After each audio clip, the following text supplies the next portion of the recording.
Bonjour.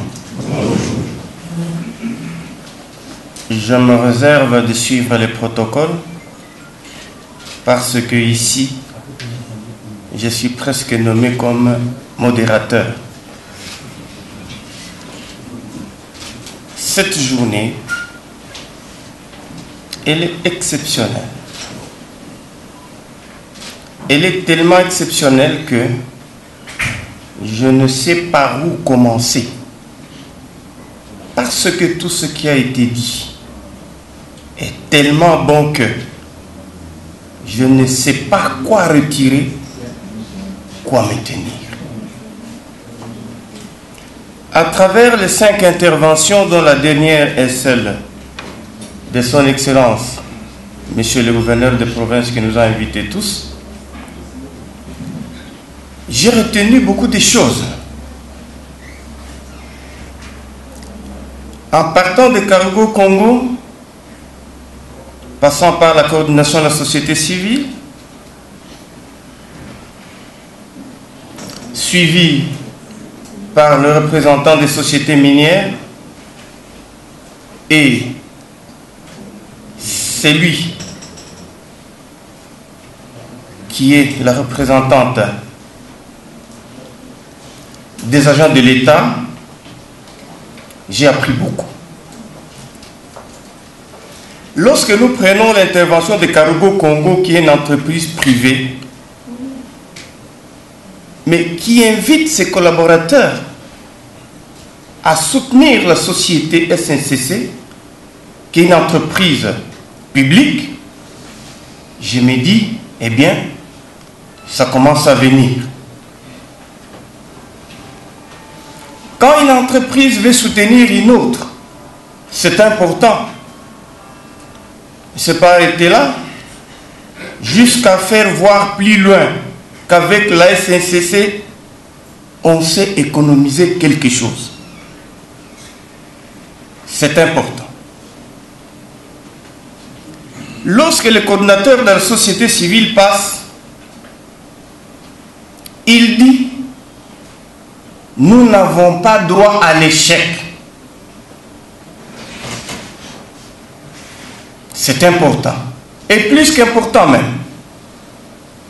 Corroboré par le représentant des entreprises minières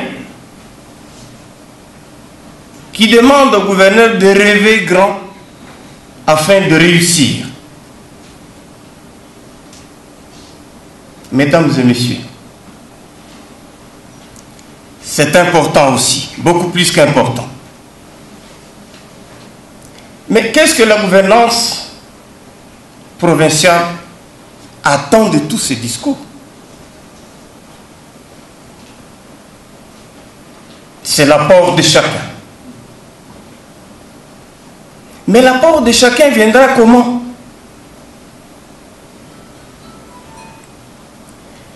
Le gouverneur vient de chuter sur un message important. Il n'y a pas longtemps que quelqu'un venu de Lubumbashi m'a dit: je constate qu'ici à Kolwezi, les gens vivent bien. Il n'y a pas une situation morose. À Lubumbashi, par contre, les gens ont peur de se promener. On va dans des hôtels, on ne trouve personne. Mais ici, dès que vous sautez, vous trouvez toujours des gens en train de parler. En train d'échanger. En train de consommer. Moi, je me dis, est-ce qu'il dit vrai ou faux? C'est l'espoir qui fait vivre. Le vice-président de l'Assemblée ici, il a fait une réflexion que je vous transmets. Il a dit, à moi et le rapporteur ici présent, qu'allons-nous faire dans cette province? Nous avons l'argent qui est chez KCC, chez 6 communes, chez Vanoé, chez Comus, chez Moumi, chez TFM et autres. Toute la planète regarde sur cet argent-là. Toute l'Afrique regarde sur cet argent-là. Toute la République regarde sur cet argent-là. Et toute la province regarde sur cet argent-là. Que ferons-nous pour que nos enfants participent aussi à cet argent-là? Ne fût-ce que pour travailler, ne fût-ce que pour avoir une petite sous-traitance. Le secret est simple, à mon avis. Messieurs les représentants des entreprises privées, des entreprises minières notamment, évitons peut-être de vivre les uns d'un côté, les autres de l'autre côté.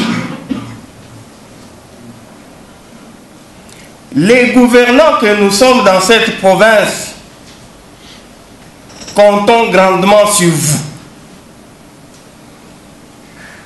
Mais comme le gouverneur vient de chuter, lorsqu'il y a un travail à donner à une société, on invite une société à capitaux étrangers sous forme d'une société à capitaux congolais. Les Congolais ne se retrouvent pas. Les Congolais ne se retrouvent pas. Changeons le fusil d'épaule. Aidez les Congolais. Les entreprises qui sont nées, qui ne savent comment faire, par où commencer pour avancer, par où commencer pour évoluer. Je me rappelle qu'il y a eu une invitation encore une fois de plus à l'hôtel Moon Palace.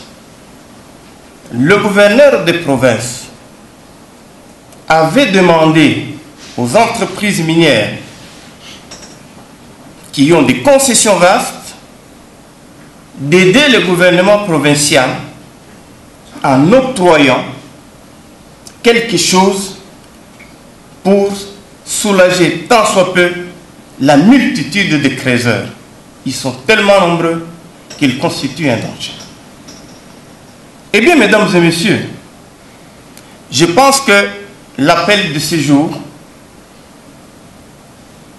est grandiose.